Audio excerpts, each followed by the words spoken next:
আসমান সুন্দর, জমিন সুন্দর, সুন্দরী সুন্দরী পাল্লা। জানি না কত সুন্দর তুমি আল্লাহ। আসসালামু আলাইকুম রহমতুল্লাহি ওয়াবারাকাতুহু। প্রিয় ভাই বোনেরা, আমরা ফিরলাম নির্ধারিত সময়ের একটু পরেই আমাদের প্রিয় অনুষ্ঠান জীবন জিজ্ঞাসাকে সাথে করে। আশা করছি আপনারা আমাদের সাথেই আছেন।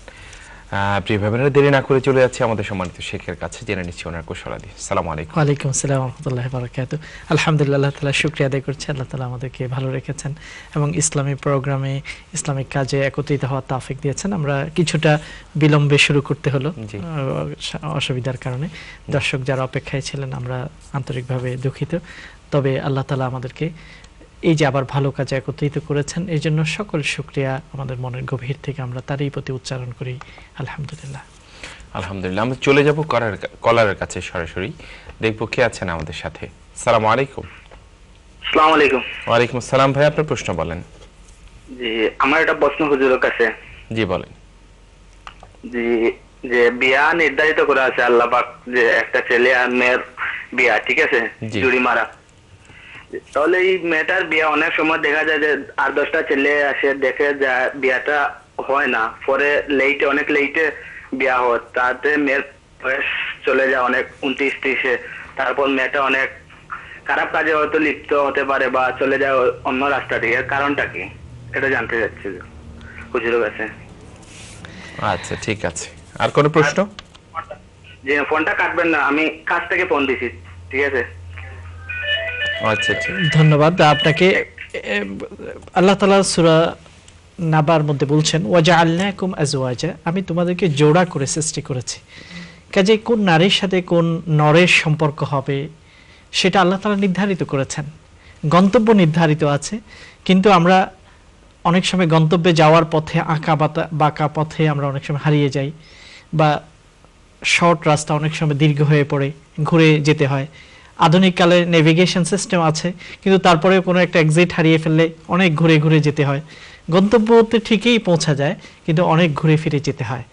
আল্লাহ তাআলা আমাদের জন্য যা কিছু নির্ধারিত করেছেন সেটাতে আমাদের কল্যাণ আছে, এটা প্রতিটি মুসলমান বিশ্বাসীর বিশ্বাস।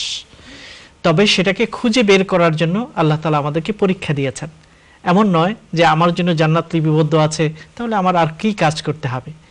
আল্লাহ নবীর কাছে এরকম প্রশ্ন এসেছিল, তখন তিনি বলছেন, ওয়াকুল্লুন মুয়াসসারুন লিমা খুলিকা লাহ, যাকে আল্লাহ যেভাবে তৈরি করেছেন, যেই উদ্দেশ্যে তৈরি করেছেন, সেই পথে তাকে যেতে হবে এবং সেটাই তার পথে সহজ হবে।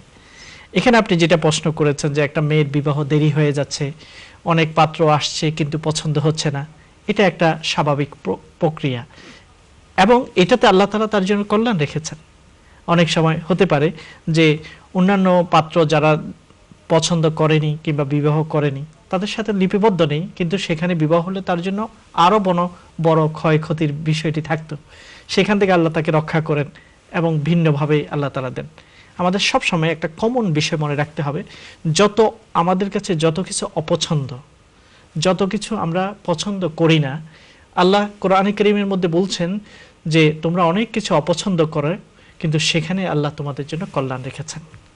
এই থিওরিটা, এই ডক্ট্রিন বা এই বিশ্বাসটুকুকে যদি আমরা লালন করি আমাদের অন্তরে, তাহলে আমাদের জীবনের পথ চলাটা খুবই সহজ হবে। আমরা অস্থির হয়ে পড়ি কোনো একটা জিনিসকে পাওয়ার জন্য, কিন্তু সেটা আমরা পাই না, তখন আমরা খুবই হতাশ হয়ে পড়ি। কিন্তু যদি আমি সাথে সাথে কোরআনে কারীমের এই আয়াতকে স্মরণ করি, যে আল্লাহ যেখানে বলছেন, আসা আন তাকরাহু শাইআন ওয়া হুয়া খায়রুল লাকুম, তোমরা অনেক কিছুকে অপছন্দ করো, সেটাই তোমাদের জন্য কল্যাণজনক। ওয়া আসা আন তুহিব্বু শাইআন ওয়া হুয়া শাররুল লাকুম, অনেক কিছুকে তোমরা চাও কিন্তু সেখানে তোমাদের জন্য অকল্যাণ রয়েছে। এই মূল বিশ্বাসটুকু নিয়ে যদি আমরা চলি, তাহলে আমাদের জন্য জীবনটি সহজ হয়। আর ঈমানদারের বিষয়টা হলো সহজ। আল্লাহ নবী বলেছেন যে ঈমানদারের জন্য খুবই আশ্চর্য একটা জীবন। সে যখন কোনো ভালো কিছু তার কাছে পৌঁছে, সে আল্লাহর জন্য শুকরিয়া আদায় করে। ইন আসাবাতহু সাররা, সে আল্লাহর জন্য শুকরিয়া আদায় করে ভালো অবস্থায়। ওয়াইন আসাবাতহু দাররা, যখন কোনো অপছন্দনীয় অপ্রিয় কিছু তার কাছে এসে যায়, সে হতাশ হয়ে পড়ে না, বরং সে ধৈর্য ধারণ করে, এবং এই দুটোই তাকে জান্নাতের পথে নিয়ে যায়। আল্লাহ যেন আমাদেরকে এই কথাগুলোকে উপলব্ধি করার, অনুভব করার এবং সেটাকে বাস্তবে বাস্তবায়ন করার তৌফিক দান করেন। আমিন। আশা করি ভাই আপনি উত্তর পেয়েছেন। আমরা চলে যাব পরবর্তী কলে, দেখবো কে আছেন। আসসালামু আলাইকুম।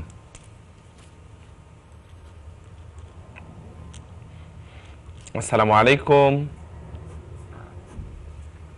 ভাই আমি জানতে চাচ্ছিলাম, আমি এবং আমার ফ্রেন্ড দুইজনেরই বাচ্চা অনেক ছোট, তো আমরা মসজিদে যাই নামাজ পড়তে জুম্মাতে। তো দেখা যায় বাচ্চা দুইটাই নামাজে দাঁড়ানোর সময় চিৎকার করতে থাকে, কান্না করতে থাকে, কিংবা খুতবার সময় বিরক্ত করতে থাকে। তো অন্যান্য যারা যায় খুতবা তারা হয়তো বা শুনতে পারে না, ডিস্টার্ব হয়। তো কি আমাদেরকে কন্টিনিউ করা উচিত, নাকি ধরেন ওই যে ওরা শুনতে পারতেছে না সেটার জন্য আমাদের গুনাহ হইতে পারে? মানে আমরা কি করবো এখন? মানে আমরা কি মসজিদে যাব জামাত পড়তে জুম্মার জন্য, নাকি যাব না? সেটাই। আর কোন প্রশ্ন? না ভাইয়া। ওকে বোন, জাযাকুমুল্লাহ। জি শেখ। ধন্যবাদ। এটা একটা জীবন প্রসঙ্গ। মা বোনদের জন্য মসজিদে যাওয়াটা ব্যাপারটি সম্পর্কে আল্লাহ নবীকে জিজ্ঞাসা করা হলো, মহিলারা এসে, যে ইয়া রাসূলুল্লাহ, আমরা পুরুষের মতো মসজিদে যেতে পারি না। পুরুষরা মসজিদে আসে এবং নামাজ আদায় করে, আমরা আমাদের সন্তান সন্ততি তাদেরকে দেখাশোনা করতে হয়, ঘরের কাজকর্ম থাকে, সেগুলো করার কারণে আমরা আসতে পারি না। তখন আল্লাহ নবী তাদেরকে সান্ত্বনা দিয়ে বলেছেন, তোমাদের জন্য ঘরে নামাজ পড়াটা মসজিদের চেয়ে উত্তম। এই হাদিস থেকে যেটা আমরা বুঝতে পারি, জুমাতে মহিলাদের জন্য আসাটা ওয়াজিব বা ফরজ নয়। তারা যদি সুযোগ থাকে এবং তাদের যদি কোনো ঝামেলা না থাকে, তারা জুমাতে আসলে খুতবা শুনতে পারে। এবং খুতবাটি হলো পুরো সপ্তাহের একটি গাইডলাইন, পুরো সপ্তাহকে আমাদের আলোকিত করার একটা উপায়। এবং আল্লাহ তাআলা সবাইকে উদ্দেশ্য করে বলেছেন, ইয়া আইয়ুহাল্লাযীনা আমানু ইযা নুদিয়া লিস-সালাতি মিন ইয়াউমিল জুমআহ ফাসআউ ইলা যিকরিল্লাহি ওয়া যারুল বাই। হে বিশ্বাসীগণ, যখন জুমার দিন আজান হয়ে যায় তখন তোমরা খুতবা শোনার জন্য যেখানে আল্লাহর স্মরণ তোমাদেরকে করানো হবে সেখানে তোমরা তাড়াতাড়ি যাও, দৌড়ে যাও। ওয়া যারুল বাই, সকল ধরনের ব্যবসা বাণিজ্য কাজকর্ম বন্ধ করে দাও। ইসলামিক স্কলার এবং ফুকাহা আইম্মাদের মতামত হলো যে এটা হলো পুরুষের জন্য। মহিলারাও যদি আসে তাহলে এটা তাদের জন্য কল্যাণজনক, যদি সেখানে ব্যবস্থা থাকে। কিন্তু যখন ছোট বাচ্চা থাকে, যেটা আপনার সিচুয়েশনটি আপনি উল্লেখ করেছেন, যে ছোট বাচ্চারা যারা অবুঝ, এখনো বুঝালে তারা বুঝবে না, যে কোনো সময় হইচই কান্নাকাটি জুড়ে দিতে পারে।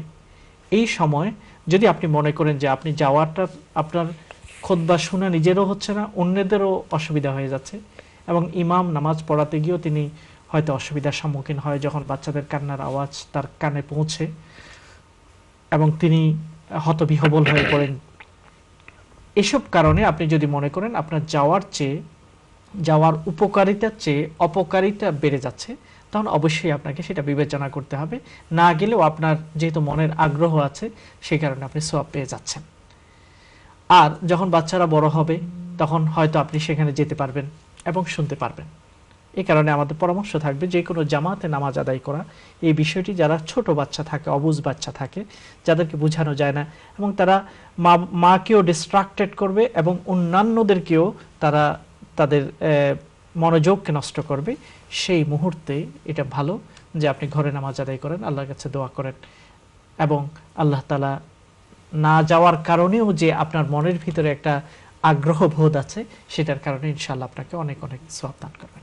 ধন্যবাদ। জাযাকুমুল্লাহ। একটা ফেসবুকের একটা প্রশ্ন আমরা দিয়ে দিচ্ছি ফাঁকে। সে এক বোন বলছেন যে সামটাইমস ওনার মনে হয় এখানে যে গাড়ি বাড়ি এত সব কিছু আছে, এটা আল্লাহ একটা ফিতনার ভিতর ওনাদেরকে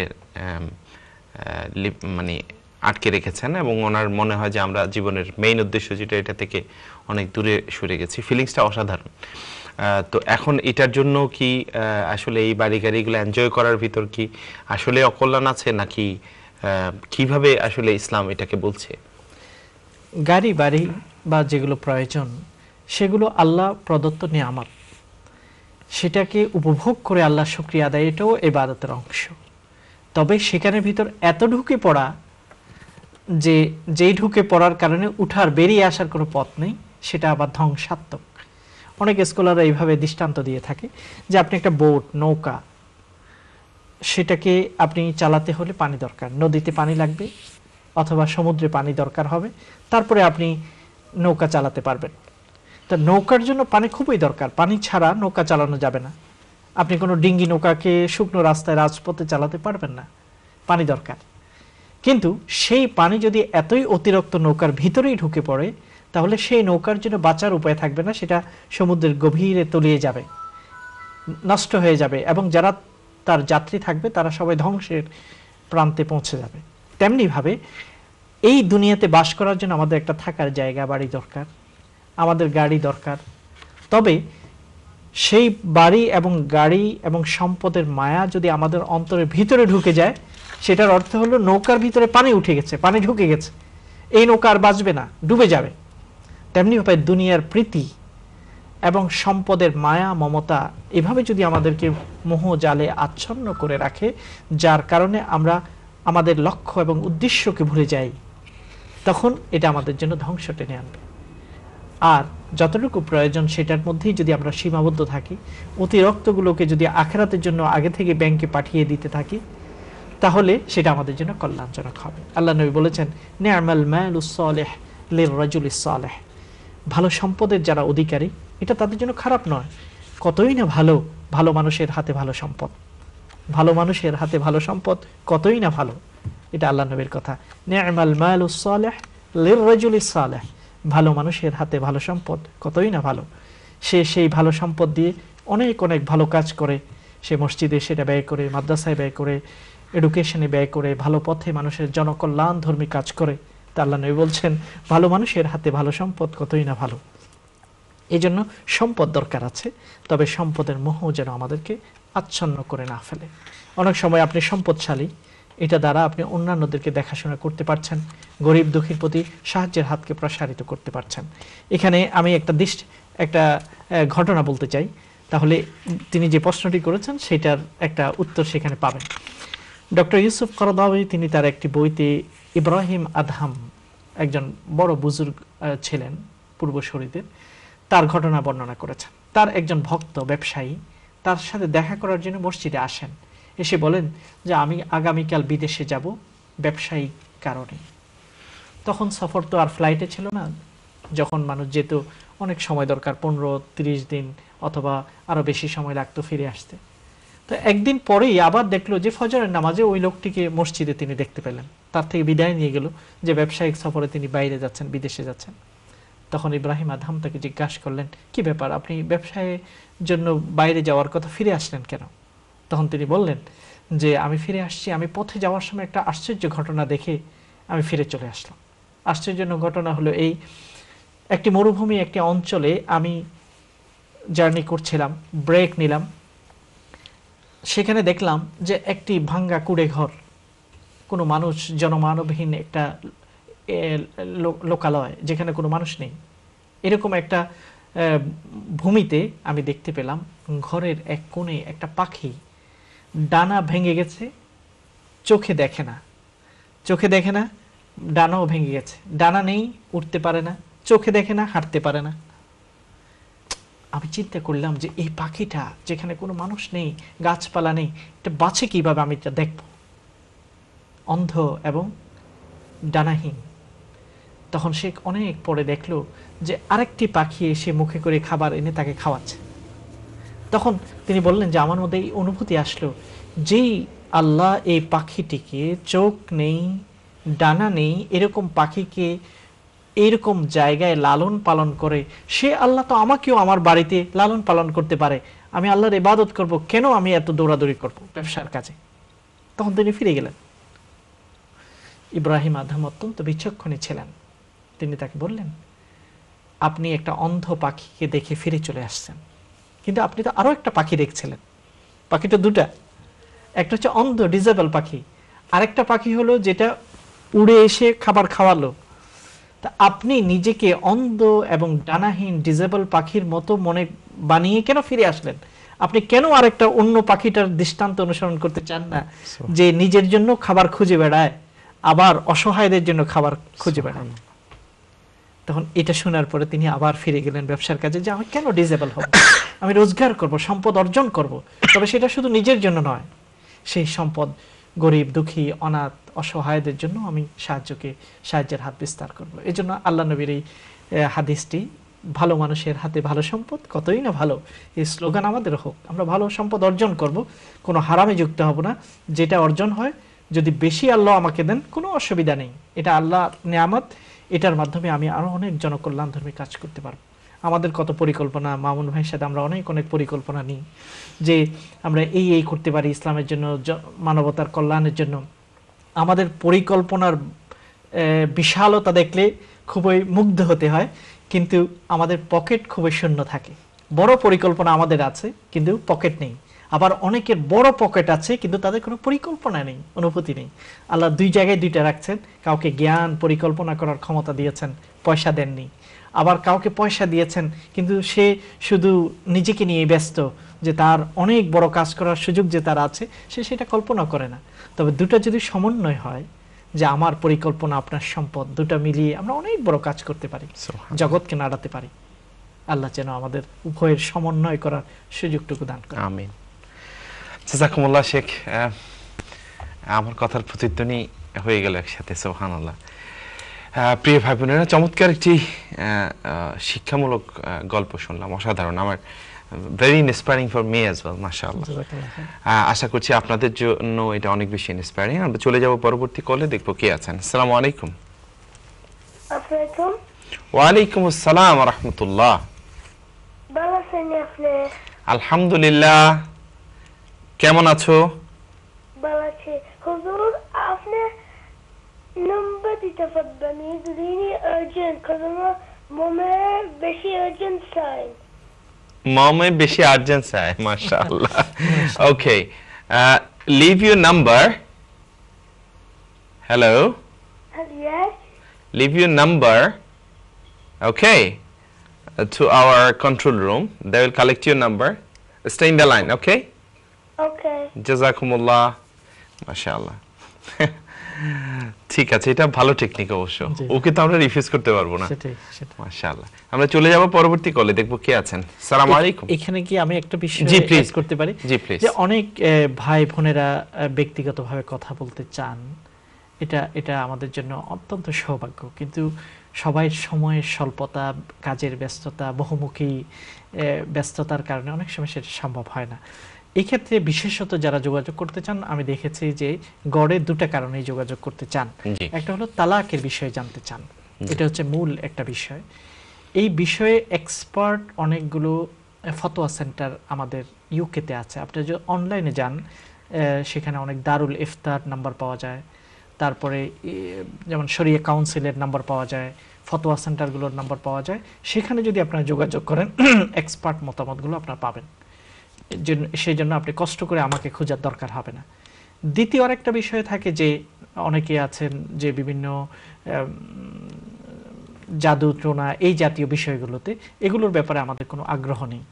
তো এই ব্যাপারে কোনো সমস্যা যদি থাকে, অনেক সময় বিভিন্ন জায়গায় ইস্ট লন্ডন মসজিদ ইত্যাদি রুকিয়া সেন্টার থাকে, একটু খোঁজ নিয়ে দেখবেন যে হয়তো সেখানে কোনো সমাধান খুঁজে পেতে পারেন।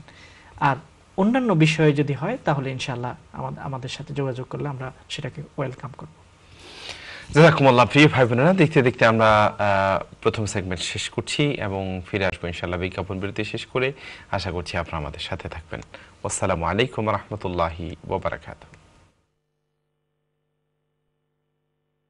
আসমান সুন্দর, জমিন সুন্দর, সুন্দরী সুন্দরী পাল্লা, জানি না কত সুন্দর তুমি আল্লাহ। আপনারা দেখছেন ইসলামিক প্রশ্নোত্তরমূলক অনুষ্ঠান জীবন জিজ্ঞাসা উইথ এনটিভি। সৌজন্যে UK immigration consultants, MQ Hasan solicitors এবং মাহবুব অ্যান্ড কো অ্যাকাউন্টেন্টস।